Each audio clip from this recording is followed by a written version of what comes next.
Hey, Sharon and Robert. Nice Hello. to meet you. Hello, Hi. how are Hi. you Yes. It's been a while. Yeah, It's it's been our a time. while. It's really great to have you on our podcast. We're very, very honored that you want to do this, and that you've been so supportive. So that's really great. And I think our audience will be really exciting to hear about your activities lately. A lot happened, so we have some questions for you. Yes, bring it Yeah. on. Andrii and me are both going to pose the questions, so we'll take it in turns. Okay.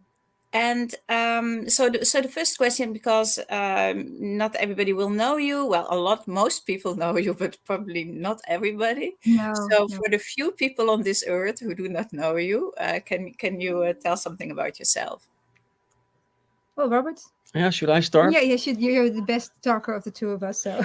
Okay, yeah. Well, I'm Robert from a metal rock band called Within Temptation, and we started in high school, and there I learned to know this young girl at the At time. the time, young girl. Still looking young, but a little bit less young. Yeah. Yes. And well, we started to make music from a very young age. And yeah, we're still here after almost 30 years as a couple, but also 25 years as a band. So yeah, we've been around for quite some time. And yeah, every time something new comes on our path, and it's just another page in our history book, I guess. And We've been touring the world and also yeah. among a lot of countries, Ukraine, Mm-hmm. which already made really an impression on us some years ago. Yeah, we went to Kherson where we had to plant a tree with the mayor. At the time, he was doing this, yeah, with some other bands as well who were coming. It was a very early time in the morning, like I think 9 o'clock, and we had done the show until 1 or 2 o'clock at night. So it was like, wow, okay, early get up, and yeah, but it was beautiful because he was trying to get this forest, and it was for a good cause, and yeah, and he wanted to show his city around. So we got a city tour and we went on the river, and they did everything to show them to show the culture of the Ukraine, which was the hospitality was like huge and so Mm-hmm. warming, and yeah, that was one of the best trips we ever did, and that's the main memory we have of the Ukraine actually, that made it extra special. Yeah. That was your first time that you've been to Ukraine. That was how your relationships with Ukraine started, like from that tour, or maybe some friends before, or how did you meet with Ukraine? Well, it started especially with the tour that I said. So we Yeah. played one show in Kiev, and then we went to Kherson, and we came back a few times more, and mostly to Kiev. And but that first trip was like for us like a real, you know, we got such a beautiful and reception from the mayor and also the whole organization who was organizing that tour for us, that we fell in love with your country, and It was amazing weather also in the yeah, summer. amazing weather. Yeah, and we even ate borscht even on that tour, Oh yeah. because even though it was beautiful weather, they wanted to us to taste that, and they gave us traditional clothes, a white blouse with beautiful flowers on it, and like they gave me like a tiara Mm. with flowers on it, with all the traditional stuff. But yeah, we love it, and so yeah, that was really beautiful. Cool. Thank you. I know you wrote a few songs about Ukraine and about war in Ukraine. Um, what do you think? What song is most closer in your thoughts and emotion that related with Ukraine? Well, Yeah. yeah, for me, it's the last song that we just released. But I think that every song tells a different part of the story about warfare and how we see this war, and from different perspectives. But I think the last one is really what we want to say is how we see the truth behind the facade and the the fool's parade that Putin is holding. And it's like, don't pretend don't pretend that you are so sweet and that you're doing nothing wrong, and all the propaganda he's telling, and that we see the true nature of the regime in Russia. Yeah, and we also wrote another song specifically about Kherson, Yes, we did. because at the time when it was still occupied, Mm-hmm. Yep.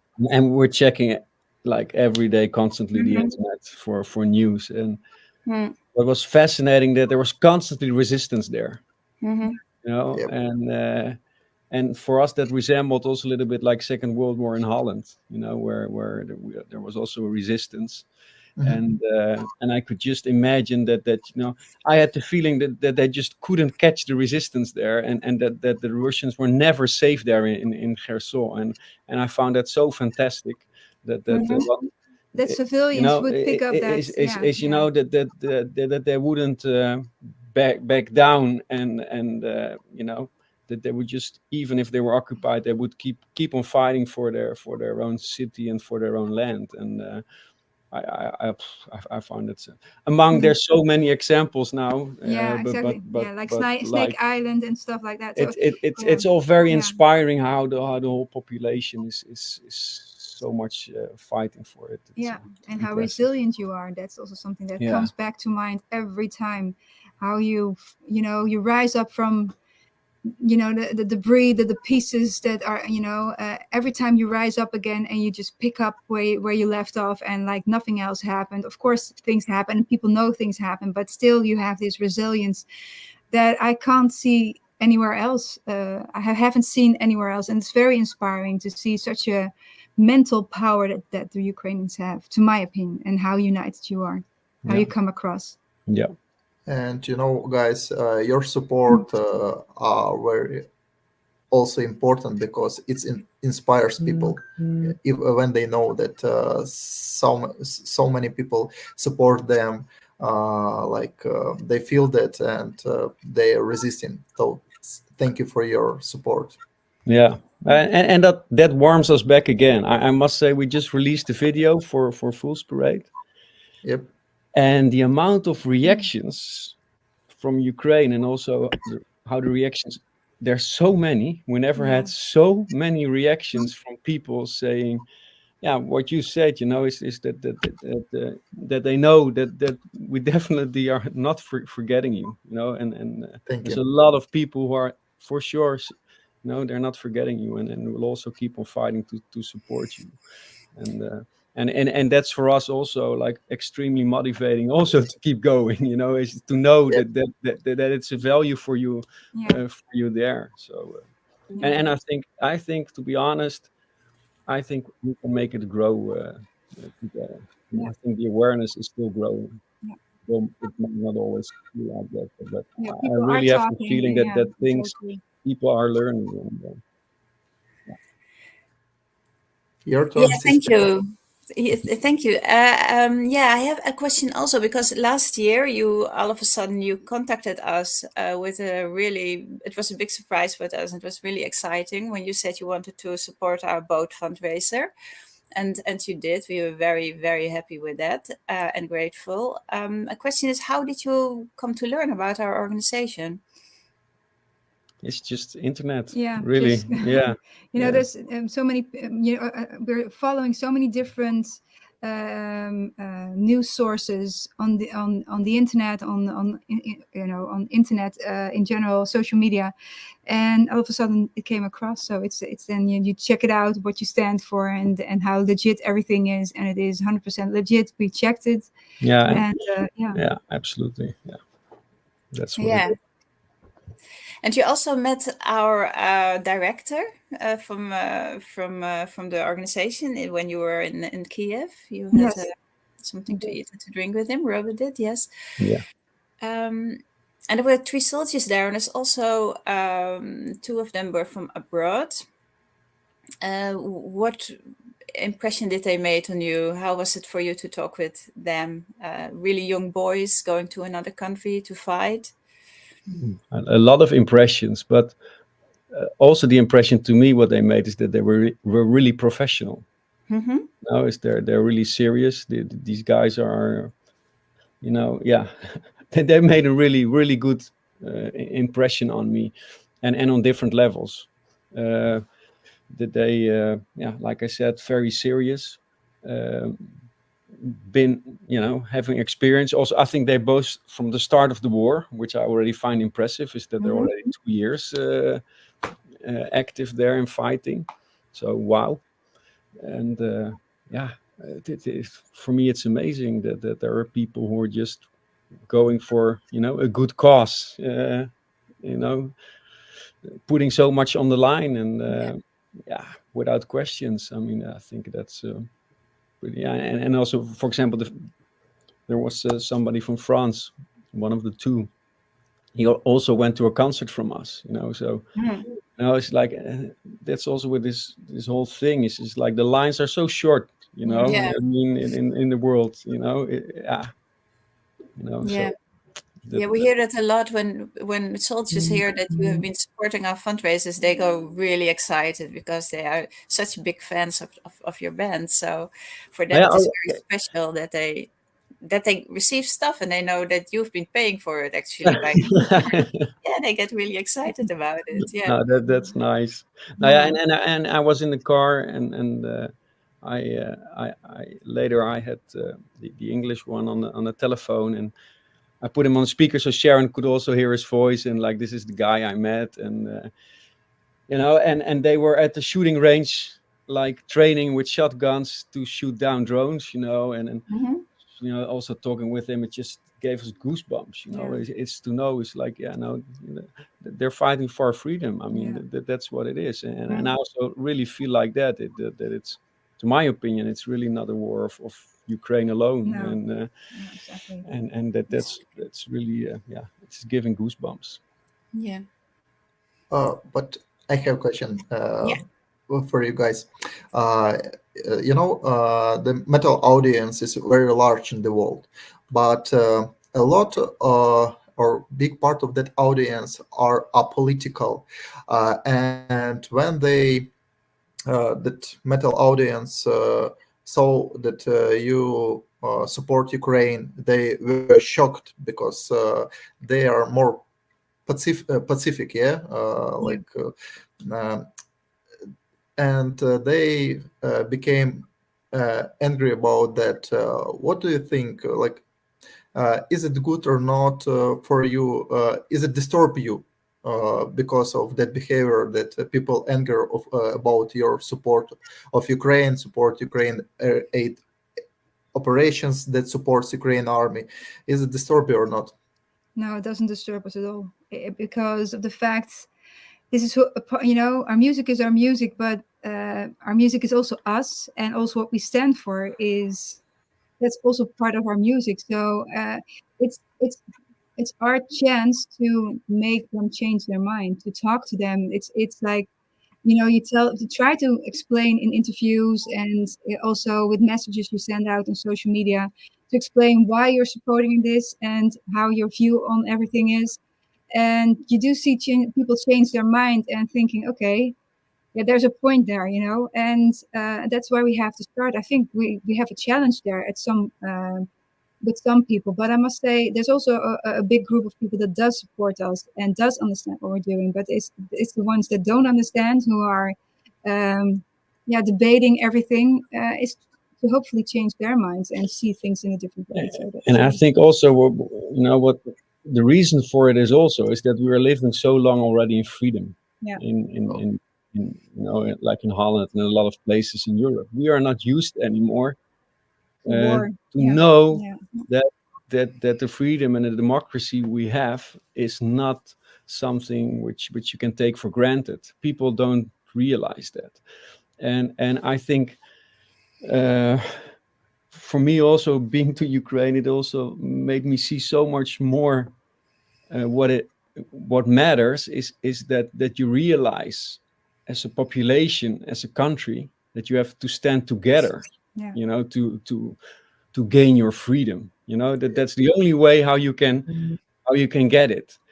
And I think now we are beginning to start, and really it's also in the news already in Holland, where politicians are also starting to say it, is like, people, your freedom, we have to protect it, and not only at the level of the military. Like in every level, we have to start to get used to the fact that we have to guard our freedom, and we have to make sure that they're not trying to divide us and like with fake news and trying to manipulate us and make us weaker. We have to learn how to be stronger. And I think it's not only the metal audience, it's general. It's really in general. And we are learning that now, and I hope that we can help contribute to that. So we don't see it as an attack, but more as like it gives us more power to make people like learn. And Yes, and it's great that you can reach all those people. It's unique that you can, of course, because a lot of politicians cannot reach them because they're not true. Exactly. And you can give a point of view that is not one of a politician, but from a normal civilian or some a musician that they're listening to. So and that maybe help in a way. But what we also want to bring over to people is it's not only us as an artist, but it's also about the individual person. They also have to be critical at the news, what they're hearing around themselves, and to other people they know. That you can't evade political issues. You shouldn't. I think it's very important. I mean, it's known very much from Russia. The people there, is they say, politics is not mine. But politics that's not. And sure, I understand. But in the end, you have to. If you want your freedom, you have to make it also your thing, and you can't go without risk, without getting it. No, for me, it's also we were given our freedom by people from other countries. They sacrificed their life for our freedom, and so we never really fought for our freedom. It was given to us, and it gives me that's why I am so concerned, because it gives me we have some debts to pay back. I find by giving other people their freedom. So. Recently I saw a small video from a World War II veteran from the United States, and they asked him, like, okay, what would you want to give to the new generation? And he said, once in your lifetime, or there will be a time that you will have to fight for your freedom. So make sure you're ready for it. And that's also a little bit what we feel. We have to. Everybody has to. In their own way, So you were in Kiev lately, and to record your new video. How was that? Can you tell us something about it? Your experience. It was a special trip, one that I'll never forget, especially because you can't take a commercial. It starts already how you get to Ukraine. You can't go by commercial flight. You have to go to Poland by airplane, and then you take a night train to Kiev. And there we were welcomed by Music Saves Ukraine, the organization who is helped us on the side. It's not something they do normally, but it's now they did. They volunteered to help us because we know them from the Atlas Festival, and they offered to help us and to organize certain things. And so they welcomed us on the train station. They brought us to the hotel. They gave us the information of how to protect yourself, like downloading the air alert alarm, and to pick the region that you're in, and how it sounds, and what we can expect more or less, and where the shelters are, and where we can, when something does happen, what do we do? And so all that kind of information they gave us, and that gave me the feeling like that I didn't need to be. I was never scared, not even before I went, but also not when I was there, because I was in good hands. And Yeah, it was very special. When we entered the country, we got tea at the night train, and it was called War of Drones. So the railway station, the railway gave us a tea that we could buy, and I was asking the lady who gave us the tea, so why is it called War of Drones? Because I was like, for me, like, okay, that's intense, and the title of the tea bag only, And she said, well, a part of the tea, the what you pay, the part of that goes to as a donation to factories who actually make those drones. And so, wow, that's so cool, that and that was for my first introduction coming into your country, and realizing that everybody is trying to participate in their own way, sometimes big, sometimes a bit smaller, to contribute to the army, because they are fighting for all of them to keep them safe, and they see them like real heroes. And it's really united kind of feeling that I got from her, but also from all the other stories that I got from other people when I was there. I was like, everybody does something humanitarian or help in some besides their own job, and that's wow, that's very special. And I was very much inspired by how they went about daily life, because for me at the time when I was there, that was before the bombing was more intensified, because when I left, then immediately the bombings were way more than when I was there. Those 4 days, and I was only for a short time there, of course, but every day we had an air alert. But after it became way worse. And for me, when I was there in those 4 days, it felt like daily life continues like 90% normal until there's an air alert and everybody realizes again, okay, this is not a normal country that we're in. Or actually, I realized that at that moment, and that we had to go to a shelter or to underneath the ground on the metro station to wait for the air alert to switch off again. Those kind of things are for me like a wake up call. Okay, wow, this is intense, and I was not scared, but it was a wake up call for me. And also seeing checkups in the city by military, certain streets you can't go into because they have like meetings there or something, and also seeing the tanks in the city that the Ukrainian army brought back, or actually the farmers brought back, the tanks, the Russian tanks, Yeah, yeah, and they are on display in Kiev, and people put messages on it, they've written on it, they have put paint on it, they've done so many things with it, put flags on it. And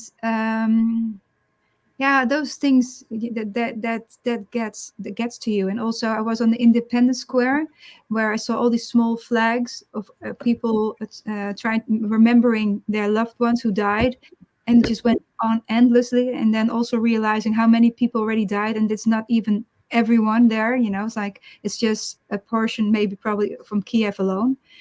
And those kind of things is like really like a slap in the face. Like, okay, you think you know everything because you hear about it, but seeing it close up and looking in someone's eyes when they tell you they've lost their 37-year-old brother at the front, and he leaves behind a baby, those kind of things get under your skin.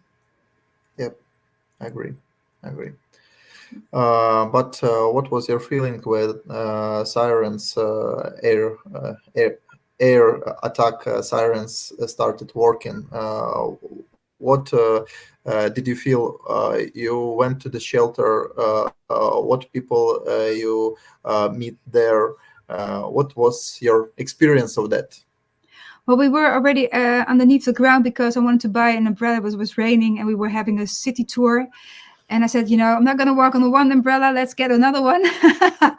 And we were downstairs, and then the air alert went off, and all the shops were shut, with barriers before it. And you could hear the air alert on everyone's phone going off. So there was like, not just me, it's like everybody around me had the air alert going off. Everybody's checking like what's coming. And it seemed to be a MiG. And then our guide told us, our friend Vlad from Music Saves UK said, "Oh, this is a MiG coming, but we can't see if there's it can be like a supersonic bomb, but can also be nothing. That it's just like scouting the area. And so we're just going to wait here for a little while. Do you want to go upstairs? Because most of the time it's nothing, and we don't have to worry at all. And very soon after, I think like 10 minutes or something like that, the air alert went off again, like, okay, the air alert's over. May the force be with you, which I found, like, I was like, is that Mark Hamill? You got humor as well. And that's something, and we went upstairs, and, of course I got goosebumps a bit, but it's more like that you realize, okay, this is serious, and serious because I've never been in a situation like that. So it does alarm your body somehow, but I wasn't scared or anything, but it's more like you get like, okay, you feel the tension around you a bit, like, okay, what's coming our way this time? And the first time for me, it was like I was walking on a bridge in Kiev center. There's this bridge with a huge view there, and it went off, and I was first like looking at other people, like, okay, how do they behave? Yeah. Yeah. Yeah, like is everybody starting running? Then I run too, Yeah.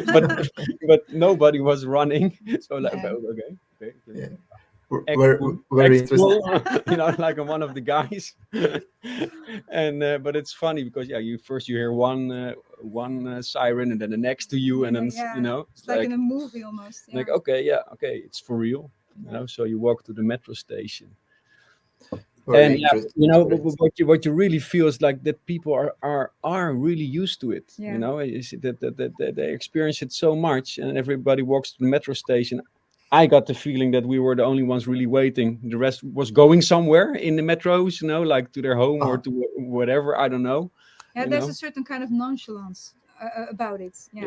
But still, of course, everybody still listens. That they do something with it, but they act normal, and so that's also what you do then. And but it's I also realized when I went back again and crossed the border at Poland, I was really feeling like, it's like the air had changed. Understand it felt like a luxury. So you also worked with Ukrainian people there in your crew, and you worked with Alex Yarmak. So can you tell me something about that? Well, when we decided that we wanted to release a new song and wanted to work with a Ukrainian singer, we went through 300 names from folk music, typical, Ukrainian folk music, but classical music, and then also metal music, not knowing we would come across so much talent. Also, it was quite difficult to make a choice, actually. And what we started with Alex, because it's closest to us as what we are making nowadays. And but there was a lot of other people that we enjoyed very much as well. But when we contacted him, apparently he already knew us, and he said, "Well, grew up a little bit with your music," and so it was. So you realize again that you're not that young anymore. Yeah, exactly. But anyway, it was he was very he was very excited, and we said, "Now we have a song that we have in mind, and maybe you can write something on it as well." And he wrote the middle eight part, which is the heavy part of the song. He wrote that completely himself. And it became a better song of it, because at the time that we wrote the song, we felt something was missing, and this was the missing link, I guess, and the missing piece. And he gives it the voice of the Ukrainian people, to my opinion. Yeah. Cool. And what's also a difference is that it's like we do more cooperations. So you like also this Zoom meeting with another artist somewhere else in the world. And but still, when we had the first call with him, he was in Ukraine, and there was still that felt different, because you don't know, there have been again rockets that night, and how are you, and when can you deliver the song? Well, if nothing strange happens, then you'll have it this week, no problem. Yeah, exactly. And also that we were like, we have to be very careful what kind of. We were very careful with the words that we were using. Didn't want to offend him or make him feel bad about something. So we were very polite, and he was making actually the worst jokes ever about the whole situation. See, he says, "Yeah, we make the worst jokes because that takes the edge of things, and you can do that too." It's like, yeah, well, but it was really nice that he was so open and so trying to get the edge off by making some jokes, and Great. Great. Yeah. It's very Andrei, supportive. yeah. No, please uh, go ahead. Yeah. Now, yeah. And what I more want to say is that, I mean, we're getting to know Ukraine more and more, and what really also comes to what we feel is that a lot of people are incredibly, yeah, professional, smart people, uh, hard-working people, creative people. That we are really impressed by a lot of things. The level that's there in Ukraine, and we already knew a little bit because I also know like there's a lot of IT companies also working with a lot of Ukrainian people in Europe. But but every time, when we now come, we were pretty impressed with everything, and also like the even the smaller villages. There are a lot of, some villages are more poor, but still it's very clean. People are really, Trying to make something out of it. yeah. Yeah. We were really impressed with the Ukrainian people and the level of the still, how fast I think Ukraine was developing, and that was already our feeling, that Ukraine is developing so fast, Yeah. and and that's also so Thanks. important that this war is won fast because it's such a waste. You can see so much that Ukraine is going to an amazing development, and Yeah. You don't want to be thrown back into time again, But I think But one of the things you told me, Robert, was that when you were there was like the air defense had hit something like a rocket or something or missile or whatever, and it hit a cafeteria. yeah. Yeah, and that was something that I was like, that was such a strong image for me that you said like, well, they just took out the cafe machine and they were serving coffee in the streets and people just took chairs everywhere from everywhere and just sitting there just next to where it happened and just continued life like it didn't even happen. That's such an example of the Ukrainian people, how you deal with things. It's so, yeah, well, but it's maybe strange to hear for you, maybe that we're so like, wow, Yeah. there's so many people always complaining in countries in general, also, where I'm from, like, oh, this is the rain or this is blah blah, and you just don't care. You just, you deal with it There's and you go on. there's little Yeah, complaining going yeah, on in yeah, Ukraine. I think if you look at the circumstances, I think there's so little complaining going yeah. on, and There's, I think that's a great mentality. yeah. So it was in my native city. It was in Kharkiv, and maybe if you know, Kharkiv attacked a lot for last yeah, months, and there is lack of electricity. But people still live there. They working hard. They continue their life, and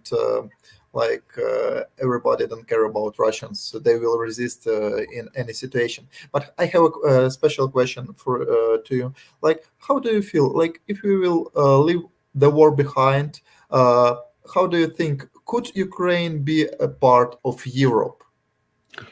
I most definitely hope so. no, but to be honest, Yeah. that was really also for me a question I asked myself when I was there. Like I was a little bit measuring, Yep.